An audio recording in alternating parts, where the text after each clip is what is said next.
Então, continuando aí aonde a gente terminou o último vídeo, né? A gente fez um panorama geral aí de solução de sistemas lineares. Então, eu falei da forma geral, da solução particular e a solução homogênea, muito para sistemas lineares, onde a gente tem eventualmente um número de equações diferente do número de incógnitas, né? Então, é um procedimento geral, né, para resolver problemas nessa forma aqui. Em machine learning em geral, a gente está mais interessado em buscar uma única solução, né? Para um sistema linear de equações. Então, uma possível forma de fazer isso quando essa matriz A tem inversa e ela é possível de ser determinada, então a gente tenta essa solução direta aqui, né? Quando é o caso, né? Se não for possível, tem a pseudo-inversa, né? Também é uma alternativa para casos especiais aqui da matriz A. E ainda assim, tem métodos iterativos aí que tentam buscar uma única solução para resolução de sistemas lineares que não vem exatamente ao caso aqui para esse momento, né? E aí a gente parte para a segunda metade aqui dessa aula, né, do conteúdo dessa aula de álgebra linear, que é falar um pouquinho sobre espaços vetoriais, né, mapeamentos lineares aí, né, e independência linear, que tem uma relação forte aqui com a definição de base, né. Tudo isso daqui vai ser importante para a sequência, né? Então, a parte de mapeamentos lineares vai ser bastante importante para geometria analítica e também lá na frente, quando a gente voltar a falar de classificação, que também usa aqui o conceito de base, né? E também é aplicável aqui para a parte de redução de dimensionalidade. Então, a ideia aqui nesse próximo vídeo é a gente falar um pouquinho sobre esses outros conceitos aqui. Eu vou começar com definições, na verdade, é um conjunto de vídeos aí que tem bastante definições, então talvez eu até separe em dois vídeos aqui, dependendo do andamento, né? Porque tem muita definição e tem bastante coisa para vocês checarem por conta, então é um pouquinho mais densa esse vídeo de agora, esse conteúdo de agora, né? Então, primeira coisa, né? Espaços vetoriais aí, né? Então, a gente vai tentar dar uma olhada, né? O que é esse espaço vetorial, né? Para nós, assim, a grosso modo, nesse primeiro momento, consiste num espaço estruturado, onde a gente vai manipular os nossos vetores, né? Então, onde a gente vai fazer as operações aí em cima dos vetores. E antes de definir formalmente, como a gente vai fazer bastante aqui nesse vídeo, o que é um espaço vetorial, a gente vai começar com a definição de grupo. É uma definição que precede, de uma certa maneira, né? A definição de espaço vetorial, né? E também, de forma bem geral, né? Ele é um conjunto, né? Grupos são conjuntos, né? De elementos e uma operação que é definida em cima desses elementos, que mantém, né, ou não altera a estrutura do conjunto. Então, o conjunto permanece com a mesma... uma relação dessa estrutura é permanecida, como eu vou mostrar na sequência aqui. Então, a definição de grupo. Veja que eu estou pegando essas definições bem da forma como ela é apresentada no livro, né, até para facilitar a sequência aqui, e alguns dos exercícios ficam mais fáceis aí se a gente seguir essa anotação que está no livro, né? Então, definição de grupo, né? Então, eu estou considerando que eu tenho um conjunto G aqui, né? Então, G é um conjunto. E uma operação, que é esse sinal aqui de vezes dentro dessa bolinha aí, né? E o produto de cartesiano aqui, entre elementos que estão no grupo G com elementos que estão no grupo G, também geram elementos dentro do grupo G, tá? Isso aqui é só para ser bem formal, né? Então, eu posso definir aqui um grupo, né? Que é esse G não estilizado aqui, né? Para separar, né? Que contém, então, esse conjunto G utilizado aqui e essa operação, né? Esse cara ele vai ser um grupo se todas essas condições aqui se mantêm. Então, por exemplo, o fechamento do grupo, né? Então, para todo o elemento x e y que pertence a G, né? A operação que eu faço entre x e y, né? Essa operação que eu estou definindo aqui, ela também pertence a G. Existe uma propriedade associativa, então, para todo x, y e z que pertence ao G, né, ao conjunto G aqui, né,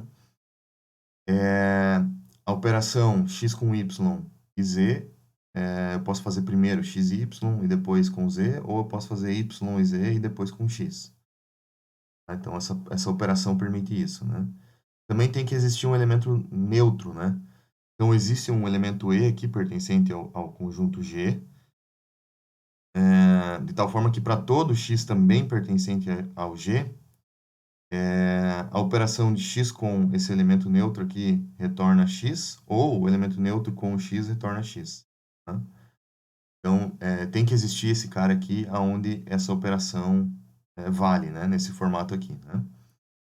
Aí o elemento inverso, então, para todo x pertencente a esse grupo, existe um y também pertencente a esse grupo, de tal maneira que quando eu faço a operação x com y, eu obtenho o elemento neutro, ou y com x eu também obtenho o elemento neutro. Tá? E normalmente a gente usa essa notação como a da inversa ali, né, do vídeo anterior, para denotar o elemento inverso de x. Né?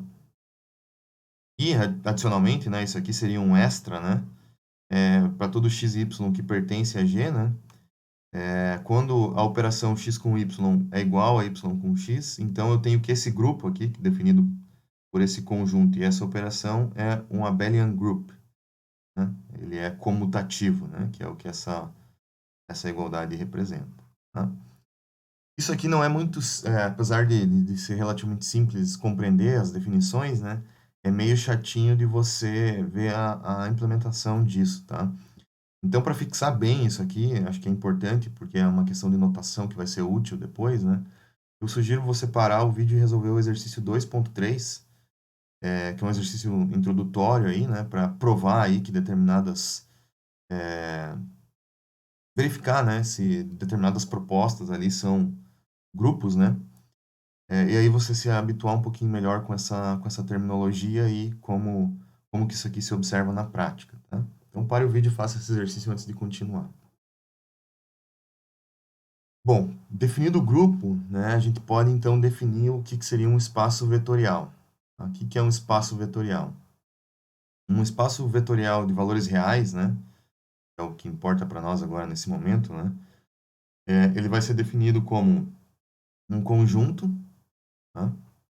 Um conjunto V aqui, né, com as operações de soma e de produto, né,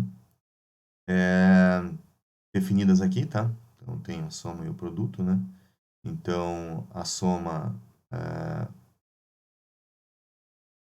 traz que o produto cartesiano, né, de elementos desse grupo, perdão, desse espaço vetorial com ele mesmo, está sempre nesse espaço vetorial. E em termos de produto, né, a multiplicação, perdão, produto cartesiano entre números reais com elementos nesse espaço vetorial também retorna elementos nesse espaço vetorial. Tá? Então, o que esse espaço vetorial tem que caracteriza ele como um espaço vetorial, né? Além disso que eu acabei de mostrar. Primeira coisa é que ele tem que ser um abelian group, ou seja, ele vai respeitar tudo isso daqui e mais essa última condição aqui, né? Tá? Então, ele respeita todas essas situações. Tem o elemento inverso, tem o elemento neutro, enfim. Esse espaço vetorial tem uma propriedade distributiva também, né? Então, se eu tenho um lambda real aqui, x e y, que pertencem a esse espaço vetorial, então o produto de lambda com x mais y vale a distributiva aqui, né? Isso, claro, é uma consequência do fato dele ter de ser um grupo, tá? Eu não estou provando isso daqui, né? De novo, estou partindo direto para a definição, né?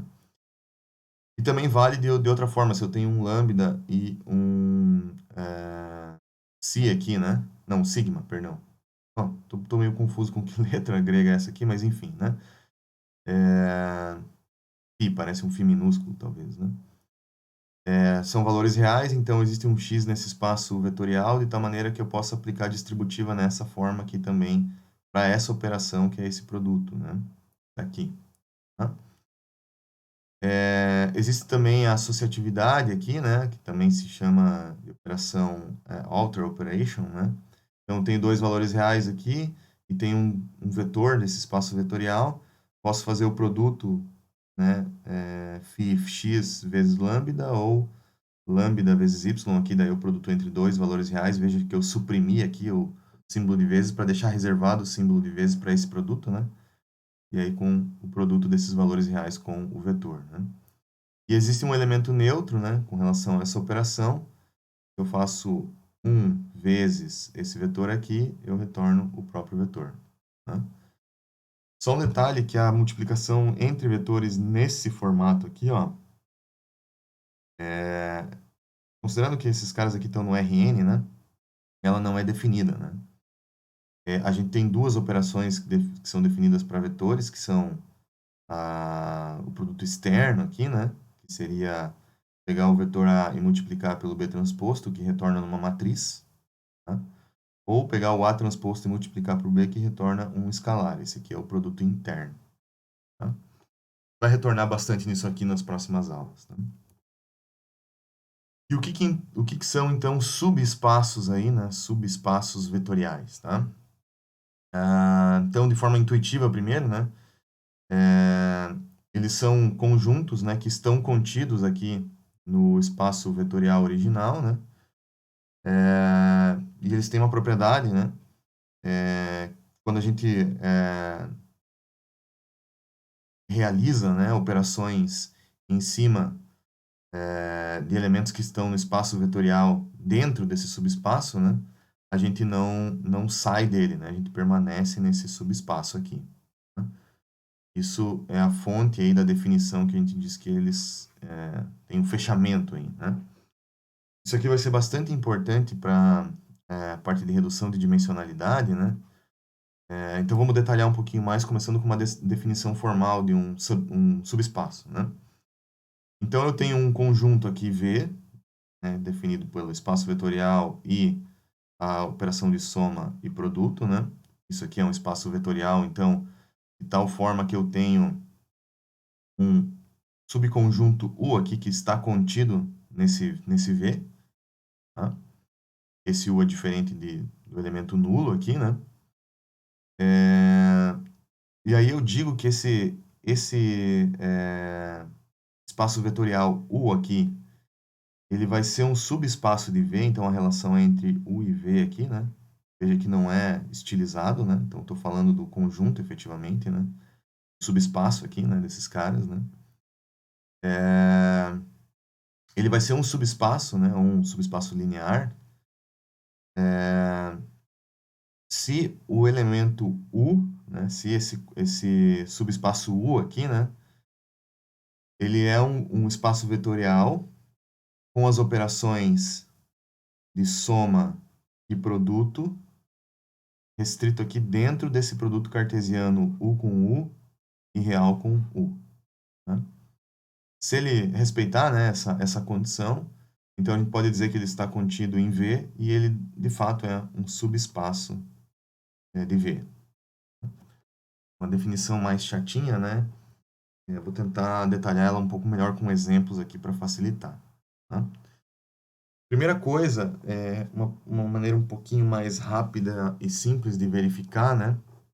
Se eu tenho um subespaço U aqui, né, com as mesmas operações de soma e produto, e eu quero saber se esse cara aqui é um subespaço de V, eu tenho que fazer duas coisas, tá? Primeira, mostrar que esse cara aqui é diferente de nulo, né? No caso particular, que o elemento nulo pertence a ele, tá? E o fechamento, né? Então, o fechamento de U ele tem que respeitar esses dois critérios com relação ao produto externo, né? Então, para todo lambda real e para todo x pertencente a esse U, quando eu multiplico lambda por x, ele ainda continua dentro de U, tá? É isso aqui mais ou menos que está dentro do que essa frase quer dizer aqui, né? Então, qualquer operação que eu faço, eu não saio desse que está definido por esse produto cartesiano aqui, né?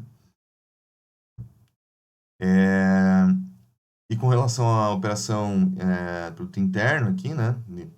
Operação interna, na verdade, né? Então, quando eu somo x e y, sendo que esses dois caras pertencem a U, a soma também pertence a U, tá? Graficamente, dá para a gente tentar ver da seguinte forma, ó. Então, por exemplo, eu quero verificar se o que está dentro desse azul aqui, né? Está contido pelo azul, tanto a borda quanto o interior aqui, né? Nesse caso, só a linha, né? Ou esse espaço em azul aqui. eles são subsets do R2. Tá? Então, estou pensando no espaço R2, é tudo que está aqui dentro do R2, né? No espaço bidimensional aí, né? Então, tudo que está aqui dentro é o nosso espaço. Eu quero ver se esses caras em azul são subespaços. Então, o que eu tenho que ver? Eu tenho que ver se o zero pertence a U, se para qualquer vetor que eu faça um lambda vezes x, ele continua dentro desse espaço U, ou seja, está dentro do que está em azul aqui, né? E para todo x e y que eu faço a soma, eu ainda estou dentro de U, né? Então, aqui nesse primeiro caso, ó, esse o zero está dentro, beleza, né? Mas se eu tenho um vetor aqui, por exemplo, esse vetor aqui, ó, e eu multiplico esse vetor x qualquer aqui, né? Eu multiplico esse cara por 100, vamos supor que ele vai parar lá, né? Esse cara aqui já está fora do azul, então ele não respeita o closure, né? De U, né?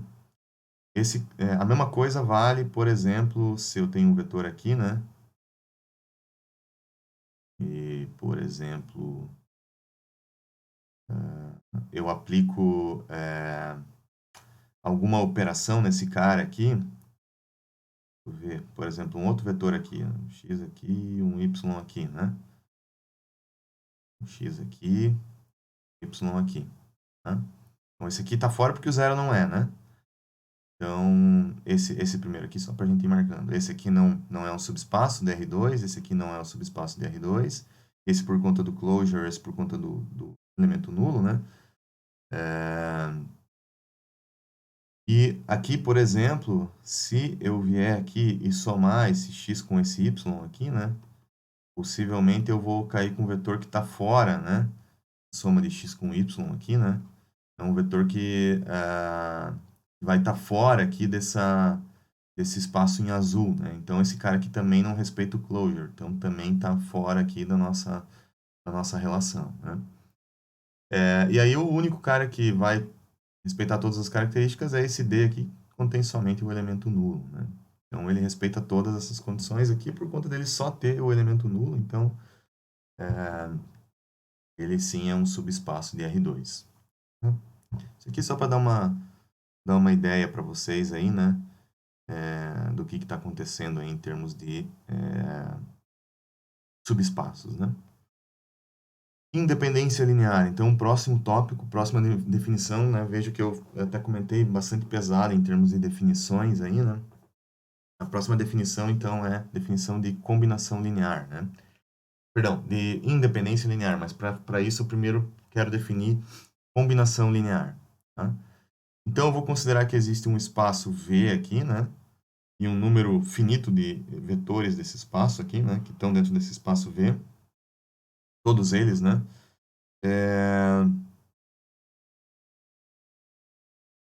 Então, todo vetor V, né? Que eu consiga representar ele como a soma de todos esses elementos X. Então, existe um lambda aqui, né? Que permite eu escrever o V em função de uma soma ponderada aqui, né? De X. Então, eu digo que esse cara é uma combinação linear dos vetores X. Tá? Então, essa é a base aqui da relação de combinação linear. Bom, então, o que isso nos fornece em termos de independência ou dependência linear? Tá?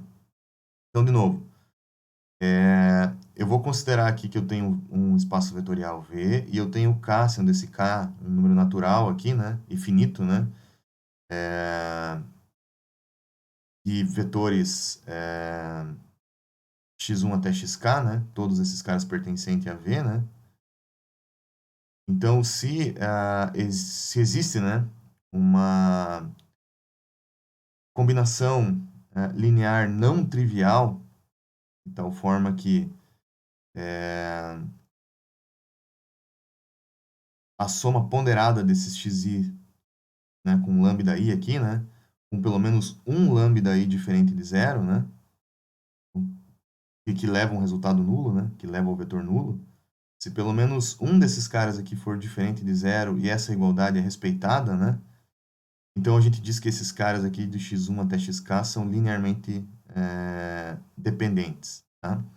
Agora, se a única solução para essa igualdade aqui for todos os lambdas nulos, então a gente diz que os vetores x de x1 até xk são linearmente independentes. Então a chave é olhar para essa equação aqui. Pelo menos, se ela valer para pelo menos um lambda aí diferente de zero, então existe uma dependência linear entre os vetores. Caso contrário, se só vale para os lambdas igual a zero, então isso aqui é linearmente independente. E é um ponto interessante para você fazer a conexão que a gente falou bastante lá na solução geral, essa solução homogênea, né? De um sistema linear de equações. Isso aqui tem bastante relação, então a gente pode resgatar, inclusive, a história da matriz no row echelon form, né? Então, isso aqui é bastante chave e tem uma ligação bastante com o que a gente falou no último vídeo.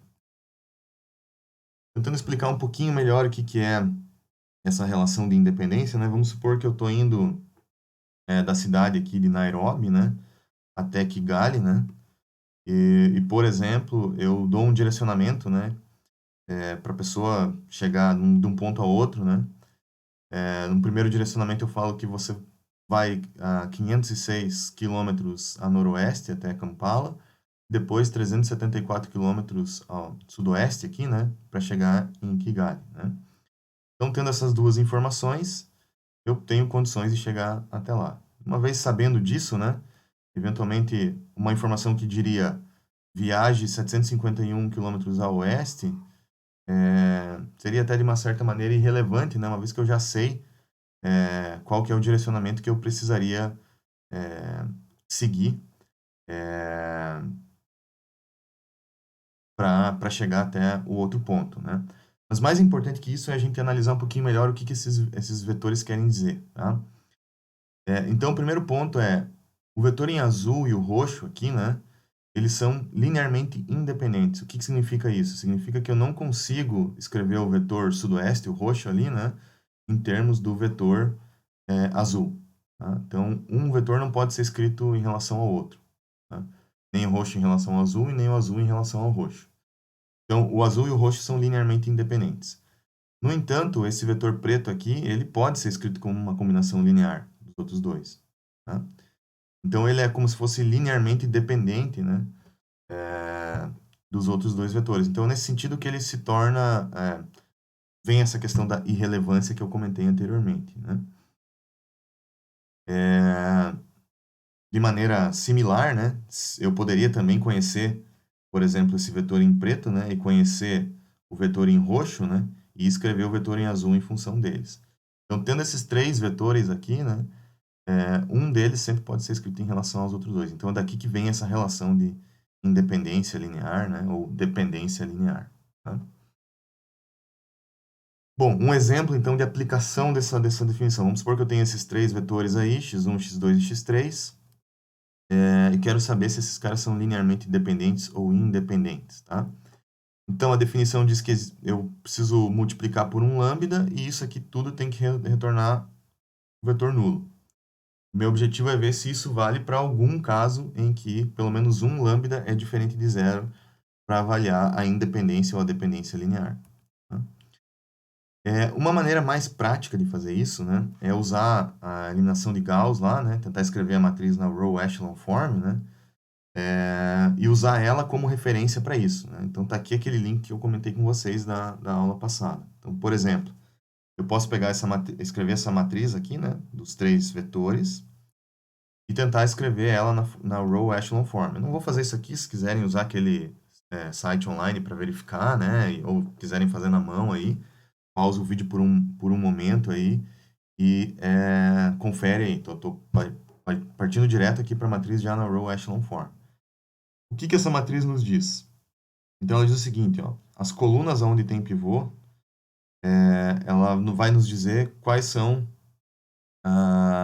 os vetores que são linearmente independentes à esquerda. Tá? E as colunas que são que têm não pivôs, né, elas podem ser combinadas, podem ser expressas, né, como uma combinação linear das colunas que têm os pivôs à esquerda. Tá? Então, o que isso quer dizer? Tá? Na matriz que eu acabei de montar aqui, né, na row echelon form, né, toda coluna da matriz é um pivô. Né, tem um pivô, é um que eu chamo de coluna pivô, né? Então, ela tem aqui esse cara aqui que é um pivô. Então, esse aqui é, é uma coluna pivô, né? Essa aqui tem esse cara aqui também vale, né? E a última também está aqui, né? Então, isso requer para a gente, né? Como toda coluna tem um pivô, ela impõe para nós aqui, né? Isso você pode até checar com relação às definições que a gente falou na aula passada, né? No vídeo anterior. Isso aqui só vale quando esses três caras aqui são nulos, né? Então, isso significa que x1, x2 e x3 são linearmente independentes. Tá? Então, a chave aqui do negócio é olhar a matriz na row echelon form, olhar as colunas, ver quem são os pivôs, quem são os não pivôs, né? Aqui, como cada coluna tinha um pivô, então a única solução que existe aqui para levar essa solução igual a zero aqui, né? É com lambda 1, lambda 2, lambda 3 igual a zero. Né? Esse exemplo aqui ele é mais simples, eu sugiro você fazer o seguinte, né? Ir lá no livro e dar uma lida no exemplo 2.15. Ele é um cara que tem uma pequena diferença em relação ao que a gente mostrou aqui, então é legal para ter uma generalização. E fazer o exercício 2.10 para fixar bem aqui essa definição, tá? Basicamente é olhar para a equação nesse formato aqui e olhar para a matriz nesse formato aqui para identificar os pivôs, as colunas. Tá? Então, essa aqui que é a ideia aqui dessa solução, tá? Então, pause o vídeo, faça isso e depois continue para a sequência. Tá? Vou expandir mais um pouco as definições aqui, as definições de base, né, e o rank de uma matriz, tá? Então, no espaço vetorial V, nós estamos particularmente interessados em um conjunto de vetores que estão dentro desse A aqui, né, que tem a propriedade, esse é o ponto importante, né, que qualquer vetor dentro de V pode ser obtido como uma combinação dos elementos dos vetores que estão em A. Tá? Esses vetores eles têm um nome especial, né? E a gente vai tentar formalizar e caracterizar esses caras aqui na sequência. Tá? Então a gente vai buscar por vetores que a gente possa usar esses caras como um conjunto mínimo de vetores aí para representar qualquer outro vetor dentro desse espaço vetorial. Bom, então vamos começar com a definição de generating set aqui, né? E span, tá? Então, primeira coisa, né? Vamos considerar um espaço vetorial lá com as operações de soma e produto, né? E um conjunto de vetores aqui que vai de x1 até xk, que está contido dentro de V. Tá? Então, se todo vetor que está dentro de V pode ser expresso como uma combinação linear de x1 até xk que estão nesse conjunto A, né? Eu digo que esse A é um conjunto gerador, generating set aqui, do V. Tá? E aí o conjunto de todas as combinações lineares dos vetores que estão em A ela é chamada de span do conjunto A. Tá? Então, se esse A ele gera, digamos assim, né, vou colocar gera entre aspas, né, que seria uma tradução meio livre de spans aqui, né, o espaço vetorial V, então a gente pode usar essa notação aqui, né? Então eu digo que esses vetores x1 até xk, eles de uma certa maneira geram esse espaço vetorial V, tá? Porque o conjunto de todas as combinações lineares desses caras aqui gera todos os vetores que estão dentro de V.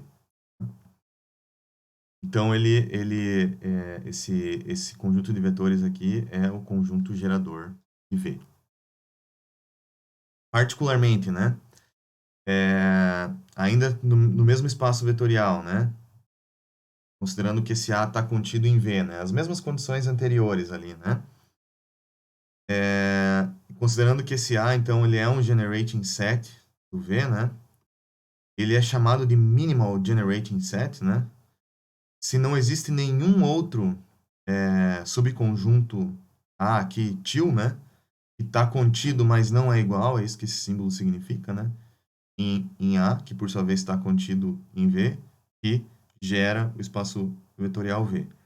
Então, o A é de fato o menor de todos esses conjuntos, porque não existe nenhum outro A menor que ele.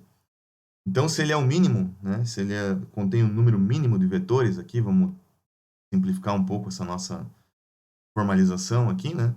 Se esse cara aqui é o conjunto mínimo de vetores, então ele tem um nome mais especial ainda, né? Além de ser um generating set, ele é chamado uma base de V.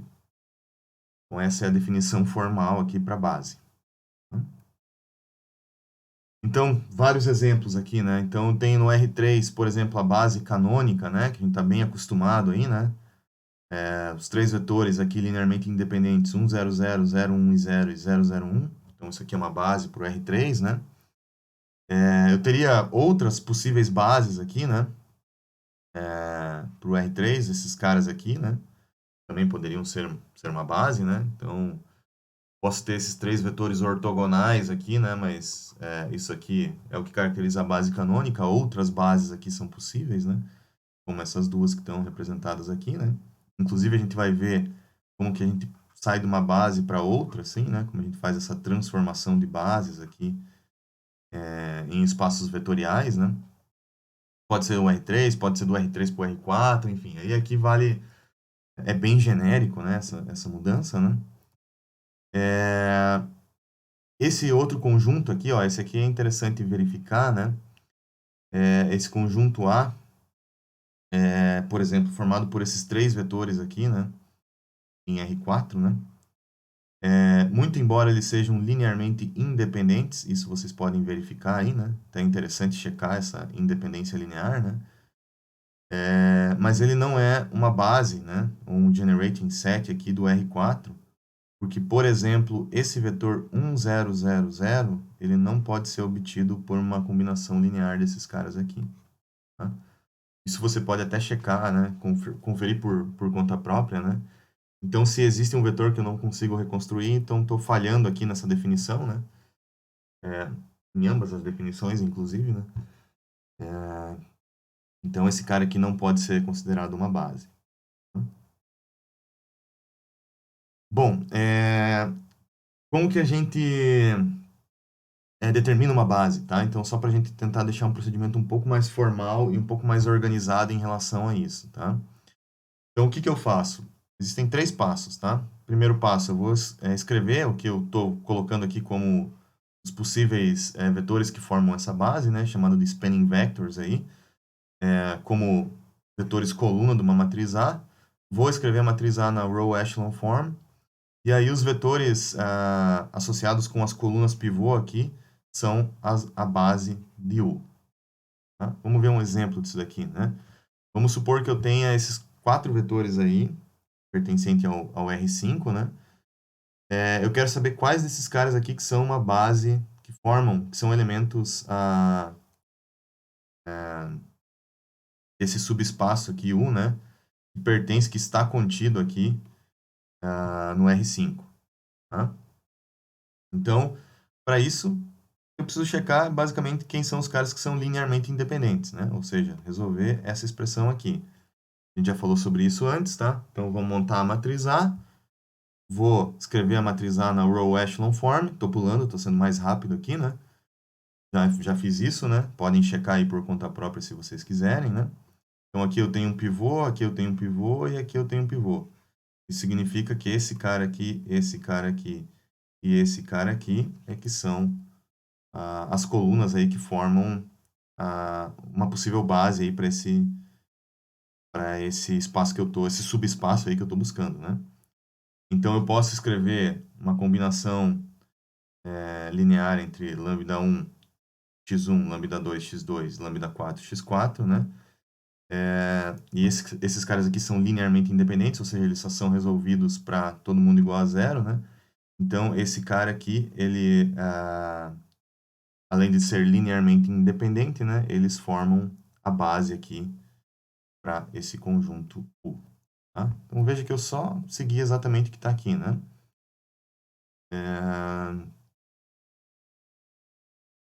Esses três passos aqui de maneira geral. Tá? Veja que tudo passa de novo, né, por escrever a matriz na row echelon form, né? Porque aí naturalmente ela já vai me dizer quem são os caras que são linearmente independentes e consequentemente caracterizam a base, né? Então esse cara aqui pode ser removido aí da base, né? ela fornece quem são os caras e quais são eles, né? Então ela vai dizer de maneira bem explícita ali, né, quem são as bases, né? Bom, para fixar bem isso aqui, eu sugiro pausar o vídeo, né, e resolver o exercício 2.12, né? É um exercício interessante aqui para fixar essa questão de definição de base. Bom, eu acho que eu vou deixar o próximo conjunto de definições para um segundo vídeo aí, porque isso aqui é bem denso, então não quero confundir demais aí nesse momento. Então, eu vou parar esse vídeo aqui para vocês fixarem bem o que tinha ali, e depois o próximo vídeo eu continuo com a definição de rank e as demais definições dessa aula.